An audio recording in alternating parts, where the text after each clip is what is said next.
नमस्कार दोस्तों। हिंदी कहानी पॉडकास्ट के तीसरे एपिसोड के अंतर्गत आज मैं उपस्थित हूँ अपनी लिखी एक कहानी लेकर। कहानी का शीर्षक है सुधा। सुनिएगा। सर्दियों की सुबह जहाँ एक और मुझे बाबूजी से अभी और थोड़ी देर रजाई में दुबके रहने की हिदायतें मिलती, रजाई से बाहर निकलते ही माँ मेरे मोजे, टोपी और गर्म जैकेट लिए खड़ी रहती और सरला चाची मेरे लिए दूध गर्म करके तैयार रखती। वहीं दूसरी ओर पास में सुधा के घर से, अरे कितना और सोएगी, उठ जल्दी, नहीं तो अभी मार लगाती हूँ, जल्दी से मुन्ने का दूध गर्म करके ला, जैसी आवाज़ें मुझे सोचने पर मजबूर कर देती। अक्सर माँ से पूछा करती, माँ, सुधा की माँ उससे ऐसा रूखा व्यवहार क्यों करती है? तुम तो कभी मुझसे ऐसे ना बोलती हो। माँ अक्सर मेरी बातें टाल जाया करती थी। माना कि हम बच्चों को सर्दी का एहसास नहीं होता, पर एक बार सर्दी लग गई तो अच्छी खासी तबीयत बिगड़ जाती है, ऐसा माँ समझाया करती थी। फिर क्यों सुधा की माँ को उसे सर्दी लगने की फिक्र नहीं थी? शायद उनकी समझ से अभी इन सब बातों को समझने की मुझ में समझ नहीं थी। पर सरला चाची से बातों बातों में एक दिन पता चला कि वह सुधा की दूसरी माँ है, इसलिए सुधा को वैसे डांटती फटकारती रहती हैं। क्या सच में दूसरी माँ इतनी बुरी होती है? बाल मन में तब ये प्रश्न उमड़ घुमड़ कर कई बार आया, पर जवाब न मिल पाया। सुधा मेरी बचपन की सहेली थी। मुझे खुद भी याद नहीं कि कब उसकी पहली माँ उसे छोड़कर गई और दूसरी माँ आई। मैं और सुधा दोनों एक ही साथ पढ़ने जाया करते थे। चौथी कक्षा में ही थे उस साल हम। परीक्षा आने वाली थी। मेरा मन तो कभी भी पढ़ाई में ना रमा था, हमेशा बस इधर से उधर धमा चौकड़ी मचाई रखती थी। पर सुधा ऐसी ना थी। उसका दिमाग बहुत अच्छा था पढ़ने में, पर फिर भी जाने क्यों जब भी मास्टर जी उसका काम मांगते कभी पूरा ना होता और फिर उसे रोजाना ही 2 डंडी खानी पड़ती। उसे कोई दर्द ना होता, पर मेरा हृदय कांप जाता। कितनी बार उससे पूछती थी, तुझे दर्द नहीं होता? कभी रोती क्यों नहीं तू? और तू काम पूरा क्यों नहीं करती? देख, मैं भी तो करती हूँ, सारा दिन खेलती हूँ फिर भी। और वो बस चुपचाप सुनती रहती। मैं तो कुछ समझ ही ना पाती थी। एक दिन सुधा के घर से उसकी नई माँ के चिल्लाने की बहुत तेज तेज आवाज आ रही थी। सारा दिन बस पलंग तोड़ती है, कुछ करना धरना नहीं। मैं कैसे अकेले सब संभालूं और कब तक?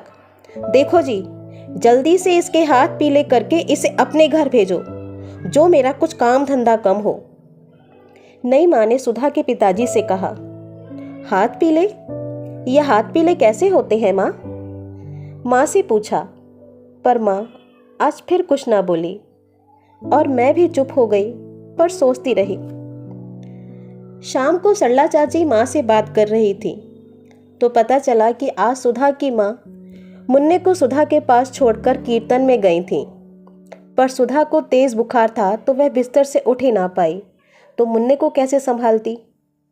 सुधा के पिताजी कभी उसकी नई माँ की बात अनसुनी नहीं करते थे, सो उन्होंने सुधा के लिए वर खोजना शुरू कर दिया। कुछ दिनों बाद सुधा के दरवाजे पर खूब बैंड बाजे संगीत बज रहे थे, सब नाच गा रहे थे। मैं भी सुधा को देखकर ऐसे खुश हो रही थी जैसे अपनी गुड़िया का श्रृंगार करने के बाद उसे देखकर हर्षाती थी। इसके सिवाय तो और कुछ बोध ही ना था शादी विवाह के बारे में। हाँ, पर जब वे लोग सुधा को पालकी में बिठाकर ले जा रहे थे और माँ ने कहा कि अब वह कभी नहीं आएगी, तो मैं रोई बहुत। अगले दिन मुझे बुखार भी आ गया। एकमात्र सहेली जो थी वह मेरे स्कूल आने जाने की संगिनी, अब उसका भी साथ ना रहा था। आज इन सब बातों को बीते बरसों हो गए, पर सुधा का घर देखकर बरबस ही वह सब याद आ गया। हालांकि अब इस घर में कोई नहीं रहता। सुधा के पिताजी एक दुर्घटना में स्वर्ग सिधार गए और उसकी नई माँ को लकवा मार गया था, जो अब अपने बेटे के साथ शहर में ही रहती हैं। मैं भी अब गांव में कम ही आ पाती हूँ, परंतु बच्चों की जिद के चलते गर्मियों की छुट्टियों में वर्ष में एक बार उन्हें यहाँ ले ही आती हूँ। स्कूल कॉलेज की शिक्षा प्राप्त करने के बाद इस लायक हो गई हूँ कि डॉक्टर बनकर अपने पैरों पर खड़ी हूँ, और इस लायक भी कि दूसरी माँ का मतलब सुधा की दूसरी माँ का उसके प्रति रूखे व्यवहार की वजह और ऐसे ही बहुत सी बातें समझ सकूं। परंतु इतने सब के बाद भी एक बात हर पल मेरे मन को कचोटती रहती है कि आखिर क्या गलती थी सुधा की, जो उसे पढ़ने लिखने खेलने कूदने की उम्र में किसी की ब्याहता बना दिया गया। हर दिन यही सोचती हूँ, पता नहीं सुधा का जीवन कैसा होगा।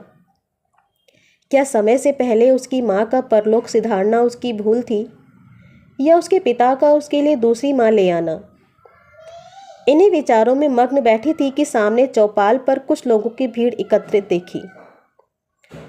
थोड़ी देर बाद प्रभात भैया आए तो उनसे मालूम पड़ा कि गांव में नई कलेक्टर आई हैं और सब गांव वाले उन्हीं का स्वागत करने के लिए जा रहे हैं।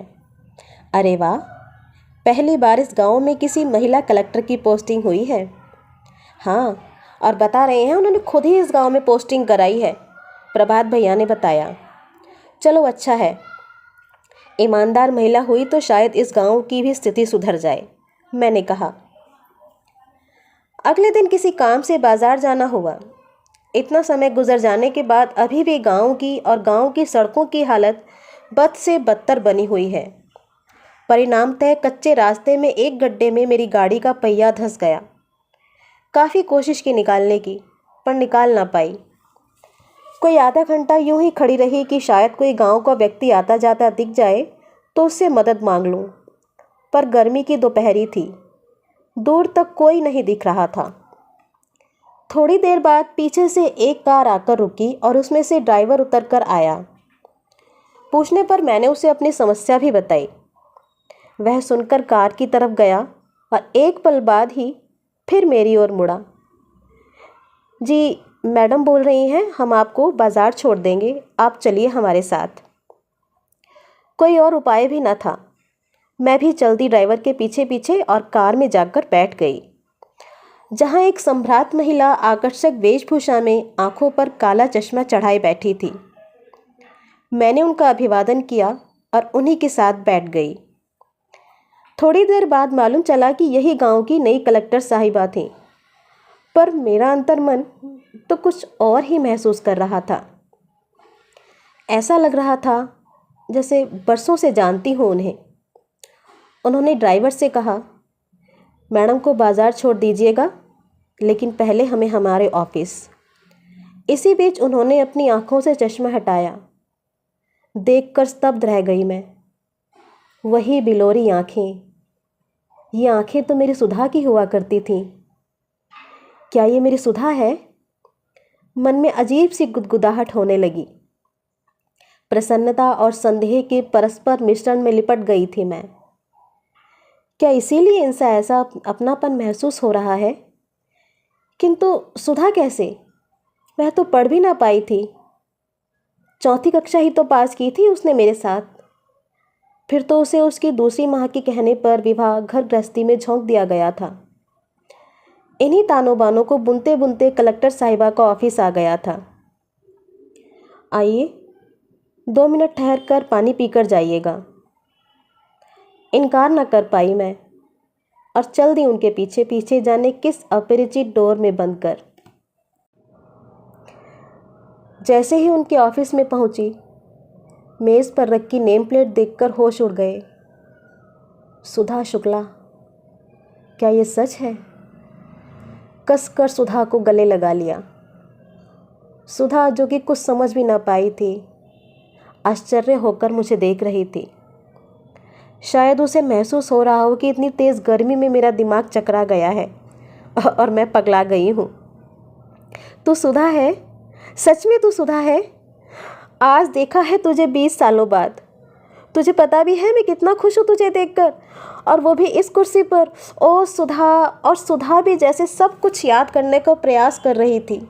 गलती उसकी भी नहीं थी। जिस प्रकार का उसका बचपन था और फिर वह कच्ची उम्र का विवाह और एक कलेक्टर बनने तक का सफ़र, शायद उसके मनस पटल पर मेरी छवि कुछ धूमिल हो गई हो। पर नहीं, उसने अगले ही पल मुझे गले लगा लिया और वहीं पास पड़े सोफे पर बहुत प्रेम से बिठा लिया। आज भी उसके मुख पर वही बालपन की मासूमियत थी, परंतु आज वह मासूमियत अपने साथ आत्मसंतुष्टि का भाव मिलाए हुए थी। उसका हाथ अपने हाथों में लिए मन ही मन में उससे क्षमा मांगने लगी उस भूल के लिए जो उस समय मुझसे अनजाने में हो गई थी। सहेली होकर भी मैं उसकी वेदना, उसकी पीड़ा को ना समझ पाई। उसने प्रेम से मेरा हाथ अपने दोनों हाथों में लिया, मानो जैसे मुझे मेरी भूल के लिए क्षमा कर रही हो, और फिर वर्णन करने लगी अपनी इस यात्रा का जो उसके विवाह के पश्चात आरंभ हुई थी। दूसरी माँ और उसके पिता ने उसका कुछ भी भला सोचकर उसके लिए घर वरना तलाशा था। दूसरी माँ तो बस उसे अपनी आंखों से दूर देखना चाहती थी और पिताजी को उसकी दूसरी माँ की आज्ञा माननी थी। पर भाग्य ने सुधा का साथ दिया जो ऐसे सज्जन लोगों से उसका नाता जुड़ा। ससुर जी गांव के जमींदार थे तो घर में नौकर चाकरों की कोई कमी ना थी। जो चिड़कियाँ उसे यहाँ दूसरी माँ से सुननी पड़ती थी वहाँ कभी नहीं सुनी। सास का व्यवहार भी बिल्कुल अपनी माँ की तरह था।